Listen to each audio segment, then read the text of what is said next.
Lucas 7, a partir do versículo 11. Lucas 7, a partir do versículo de número 11. Depois ele seguiu viagem para uma cidade chamada Naim. E seus discípulos e uma grande multidão o seguiam.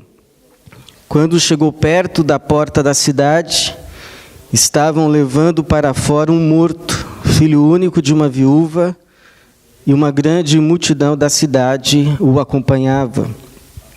Logo que a viu, o Senhor se encheu de compaixão por ela e disse-lhe: não chores. Aproximando-se, Jesus tocou no caixão e, ao pararem os que o levavam, ele disse: moço, eu te digo, levanta-te.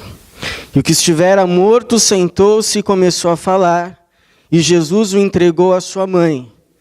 Então o medo dominou a todos, e glorificavam a Deus, dizendo: um grande profeta se levantou entre nós, e Deus visitou o seu povo. E essa notícia propagou-se por toda a Judéia e por toda a região ao redor. Obrigado, Senhor, pela tua palavra. Pedimos a tradução do teu Espírito ao nosso coração. Seja semente de vida para a nossa vida, trazendo salvação para a nossa existência, mente e coração, enfim, trazendo salvação para a nossa vida, para a tua glória, e no teu nome, amém. Quem aqui gosta de receber visita? Gosta de receber visita na sua casa? Alguém pode dizer assim: pastor, eu gosto de receber visita. Deus me concedeu a graça, o dom da hospitalidade. Minha casa está sempre aberta, eu gosto de receber pessoas. Recebi o dom da hospitalidade. Outros ou outras podem dizer assim: pastor, eu já não tenho esse dom não. Para mim, visita boa é na casa dos outros. Eu não gosto de receber visita.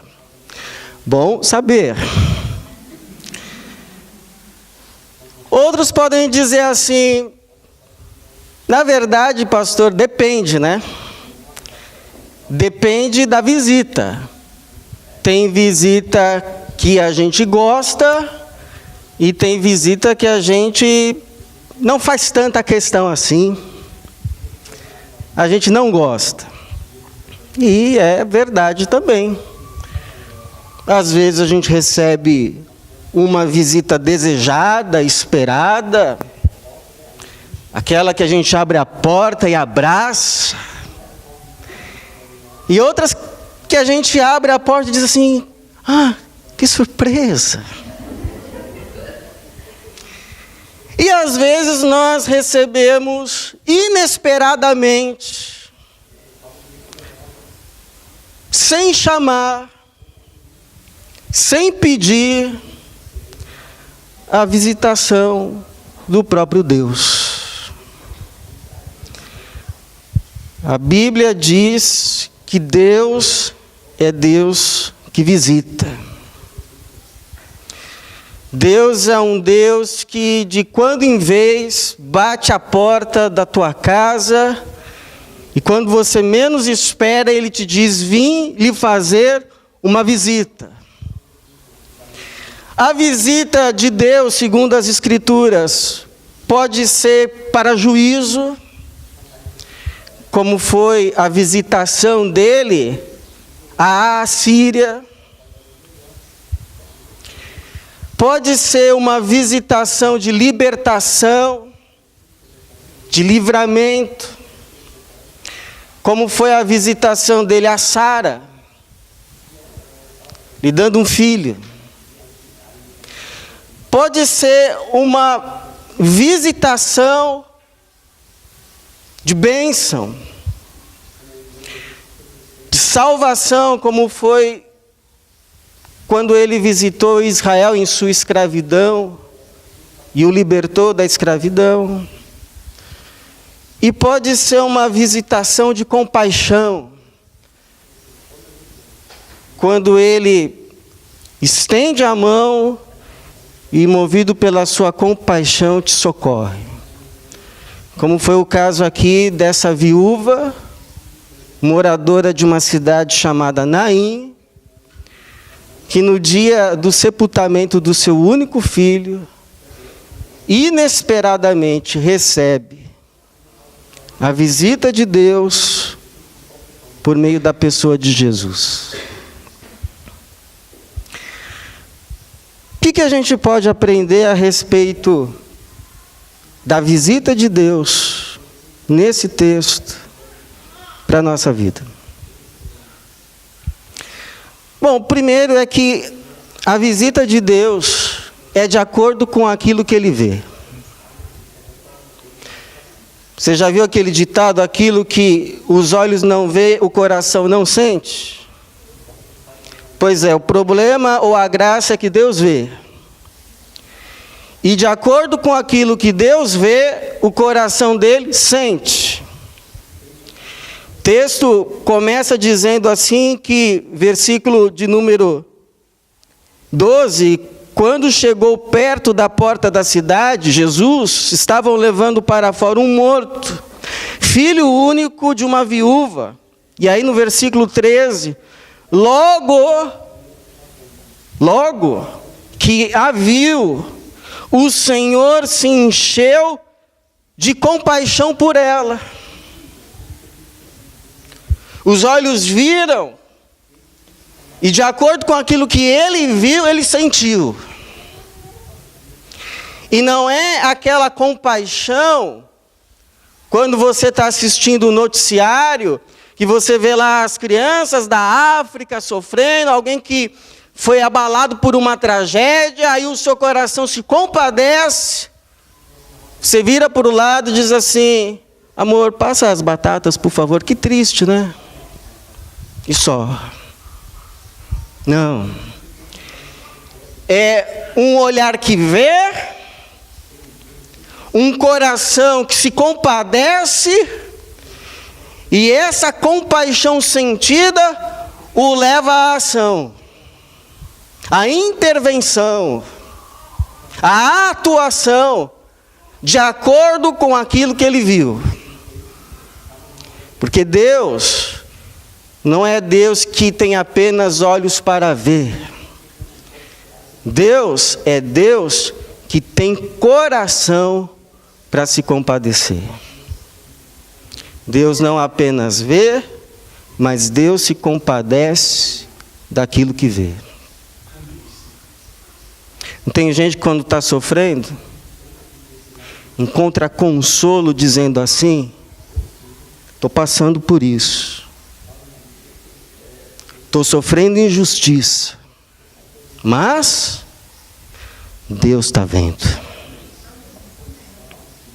Deus está vendo. Deus está vendo. E está vendo mesmo. Lembra da história da Agar? Expulsa de casa, sai errante num deserto com uma botija de água e um filho no colo. E aí quando a botija de água acaba, ela se desespera, coloca o filho debaixo de um arbusto, caminha, tira de um arco e senta e começa a chorar porque não queria ver o menino morrer. E aí vem o Senhor: Agar, porque choras? Ele abre os olhos, eu ouvi o choro do menino. Ele mostra então uma fonte de água. E Agar já conhecia esse que se compadeceu dela, outrora. E o chamou de El Roi, o Deus que me vê. Deus vê e se compadece daquilo que vê. E é isso que move a sua ação e visitação. Deus está vendo. E se Deus está vendo, espere a sua visitação. Segundo, a visitação de Deus, embora muito desejável, ela é inusitada. Ela não é controlável. Por exemplo, ninguém pediu para Jesus visitar essa viúva, mas Jesus a visitou. Ninguém, quando Jesus chegou à porta da cidade, disse assim: Senhor, por favor, diga uma palavra a essa senhora, ela acabou de perder o filho. Mas Jesus dirigiu a palavra a ela e a consolou, dizendo: não chores. Ninguém disse assim para Jesus: Jesus, ressuscita esse moço. Aliás, eu acho que eles já estavam até felizes de terem recebido a visita de Jesus e Jesus ter se dirigido a ela. Talvez ter colocado a mão nos ombros dela, ter dito assim, com toda a compaixão dele, ternura: não chores, não chores.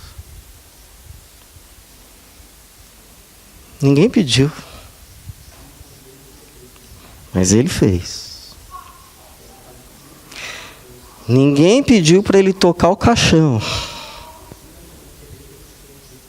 Aliás, tocar o caixão naquela época era se colocar cerimonialmente impuro diante de Deus. Mas ele tocou. Ninguém pediu para ele ressuscitar o menino. Mas ele: menino, eu te ordeno, levanta. E o menino levantou. Então a gente pode esperar a visitação do Senhor. A gente pode buscar a visitação do Senhor. A gente pode até pedir a visitação do Senhor.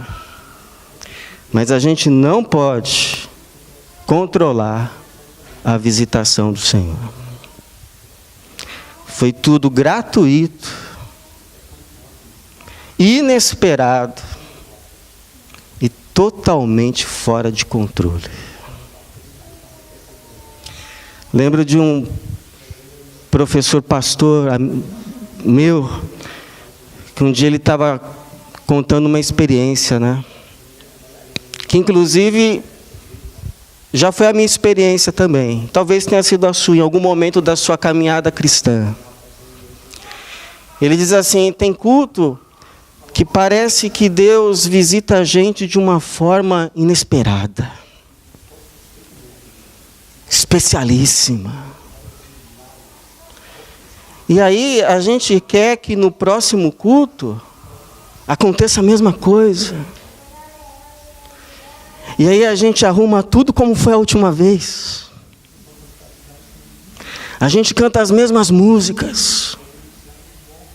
A gente faz as mesmas orações. E não acontece. Ou pelo menos não acontece como aconteceu daquela vez. E é muito bom que seja assim. Para que a gente não confunda Deus com o gênio da lâmpada.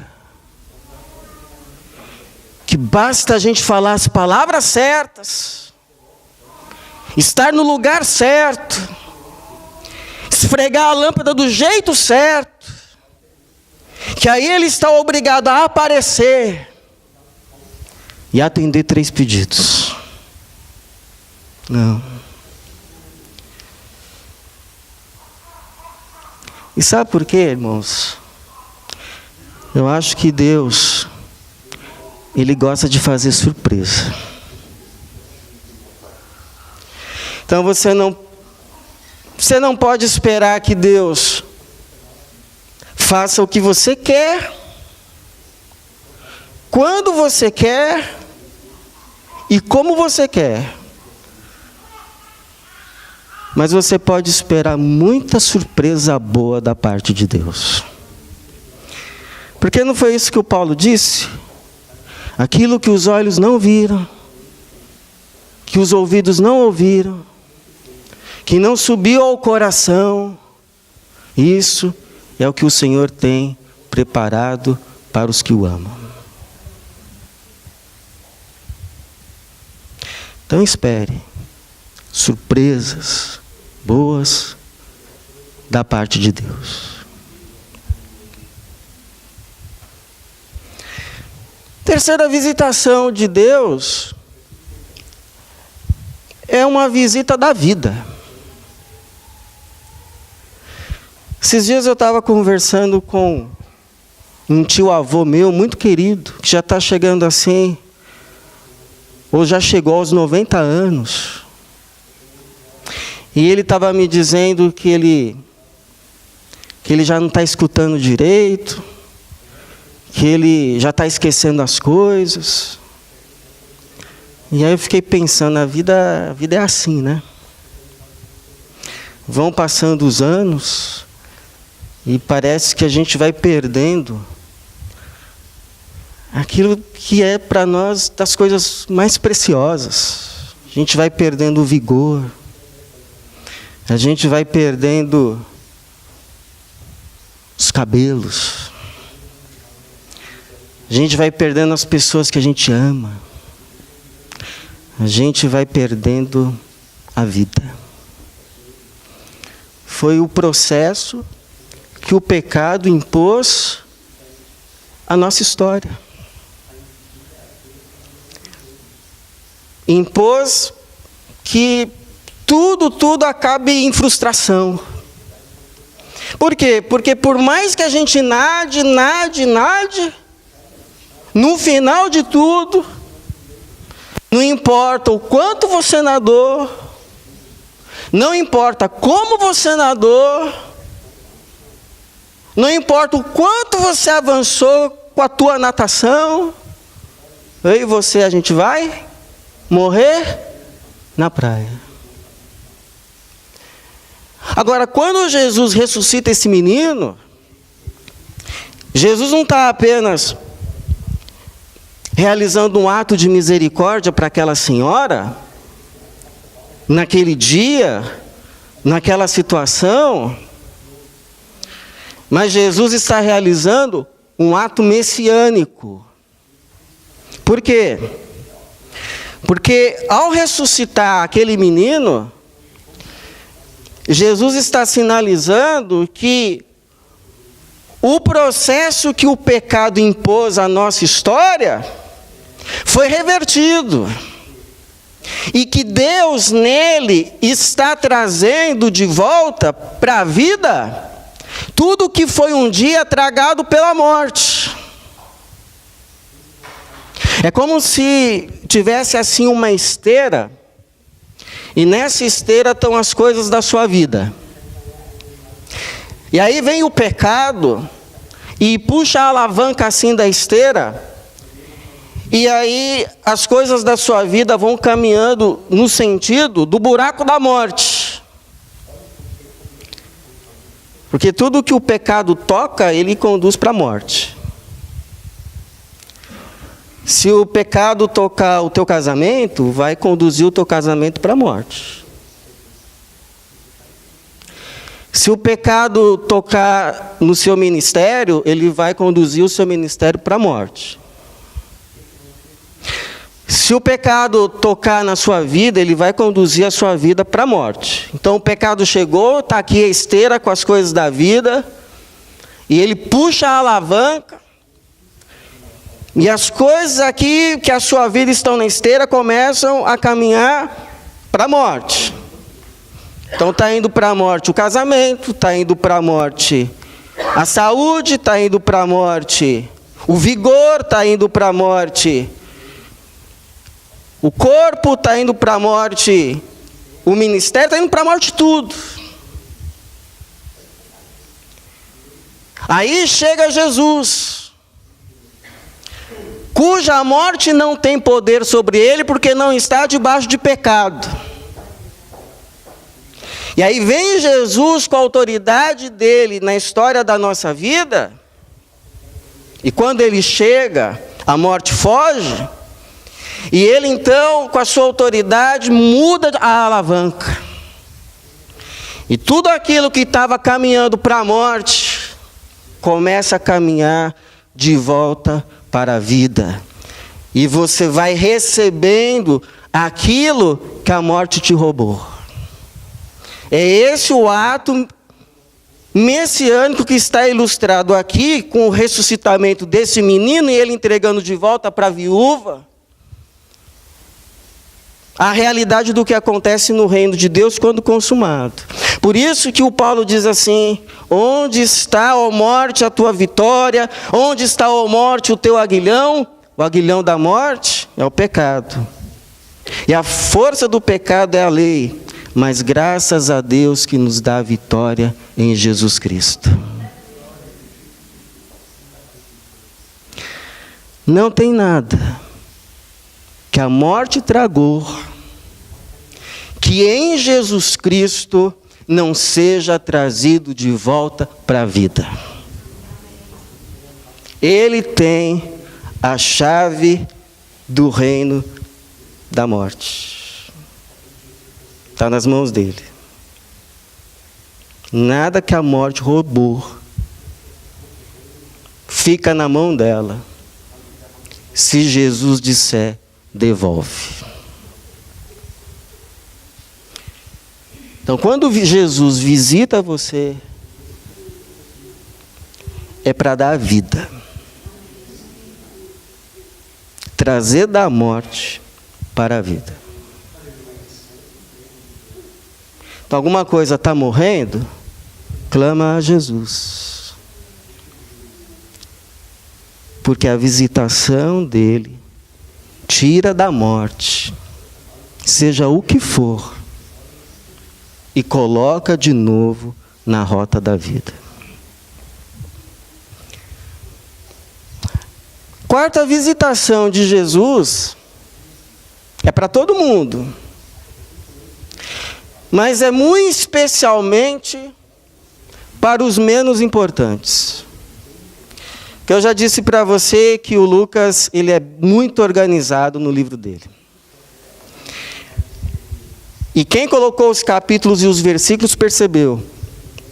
Porque, por exemplo, agora no capítulo 7, o assunto, o foco do Lucas, é a atenção que é dirigida por Jesus àqueles que eram considerados, no seu tempo, na sua cultura, na sua sociedade, como os menos importantes. Os que ficavam à margem. Aqueles que, se eram olhados com tolerância, como alguém que pesa, como alguém assim que, se eu convidar para minha casa, é por pura misericórdia. Quem são esses os menos importantes? Anote aí: estrangeiros, viúvas, gente doente, pobres, publicanos, pecadores e mulheres. Nesse capítulo 7, Jesus está visitando estrangeiros. Porque o capítulo 7 começa com ele visitando um centurião romano. Aqueles que o povo queria a morte, Jesus visita. Depois o capítulo segue e ele visita essa viúva. Quem se importaria com mais uma viúva? O capítulo segue, ele visita os doentes. Versículo 21, naquela mesma hora, Jesus curou muita gente de doenças, de enfermidades, de espíritos malignos, e deu visão a muitos cegos, Então lhes respondeu: ide contai a João o que tendes visto e ouvido: cegos vêm, paralíticos andam, leprosos são purificados, surdos ouvem, mortos são ressuscitados, e o evangelho é anunciado aos pobres. O capítulo segue e ele fala a respeito agora dos pecadores. Por exemplo, os publicanos, versículo 29. E todo o povo que o ouviu, até mesmo os publicanos, reconheceram a justiça de Deus e receberam o batismo de João. E ele segue. E agora ele vai tratar de uma mulher, entre aspas, pecadora, que entra na casa de um fariseu respeitadíssimo. E o fariseu se incomoda que a mulher toca Jesus e ele não se incomoda. E Jesus diz: eu entrei na sua casa, você não me dá água para lavar os pés, ela lavou os meus pés com as lágrimas, você não me cumprimentou, ela não para de me beijar os pés. Porque quem pouco é perdoado, pouco ama, mas quem muito é perdoado, muito ama. Filha, vá em paz, a tua fé te salvou. E cominha, chega até o capítulo 8. E o Lucas vai dizer que quem segurava as cordas e sustentava o ministério de Jesus eram as mulheres. É isso. Organizadíssimo, Lucas. E essa verdade traz algumas implicações para nós. Primeiro, como igreja. Muito complicado, difícil, para não dizer contraditório, uma igreja que se diga Igreja de Jesus, mas não olhe, não se preocupe e não se dirija às pessoas que Jesus olhou, se preocupou e se dirigiu. Porque a vida cristã é uma vida espiritual? Com certeza é. Tem oração, tem louvor, tem culto, mas é só espiritual? Não. Tiago, capítulo de número 1, versículo 27, vai dizer assim: a religião pura e imaculada diante de nosso Deus e Pai é esta: visitar os órfãos e as viúvas em suas dificuldades e não se deixar contaminar pelo mundo.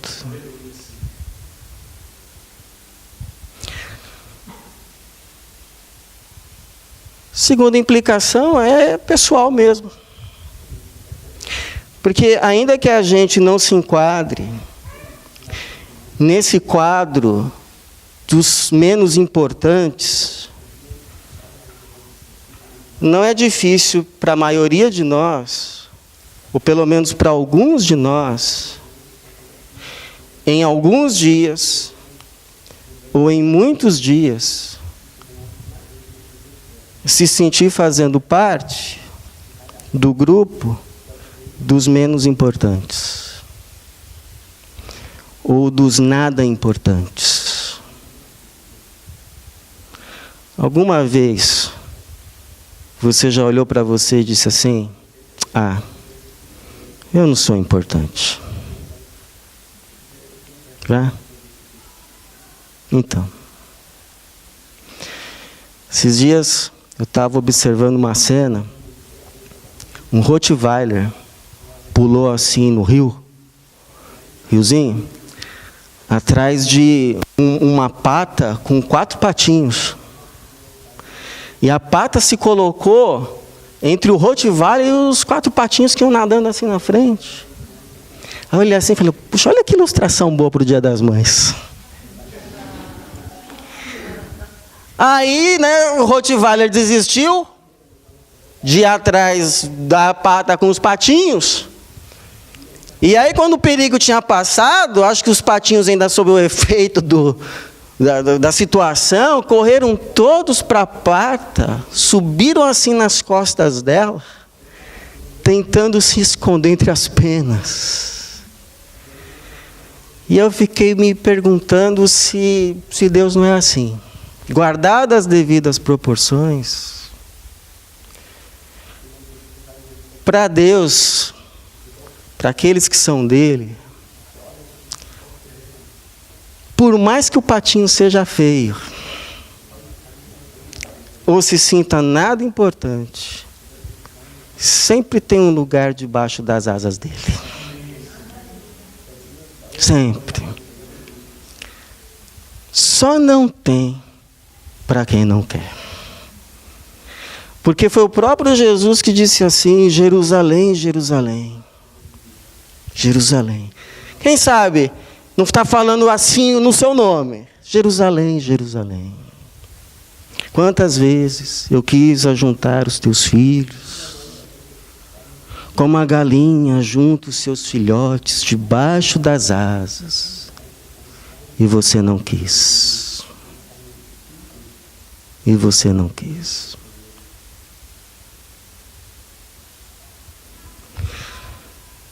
Então, naquele dia que você se sentir não importante, saiba que tem lugar debaixo das asas de Deus para você. Saiba que tem lugar debaixo das asas de Deus também para você. E por fim, a visitação de Deus acontece, mas ela precisa ser reconhecida. Porque muitas vezes Deus nos visita, mas a gente não reconhece que foi visitação de Deus, porque simplesmente Deus não veio do jeito que a gente imaginava, que Ele tinha que vir. É interessante que o texto aqui termina dizendo que eles reconheceram em Jesus a visitação do próprio Deus. Diz assim o versículo 16: então o medo dominou a todos e glorificavam a Deus, dizendo: um grande profeta se levantou entre nós, e Deus visitou o seu povo. É interessante porque muita gente viu Jesus fazendo coisas parecidas ou até maiores e não reconheceu nele o Messias, quanto mais Deus. Por quê? Porque era muito difícil para algumas pessoas reconhecer Deus ou simplesmente o Messias na pessoa de um carpinteiro. Se Deus tiver que visitar a gente, não vai ser por meio desse carpinteiro, né?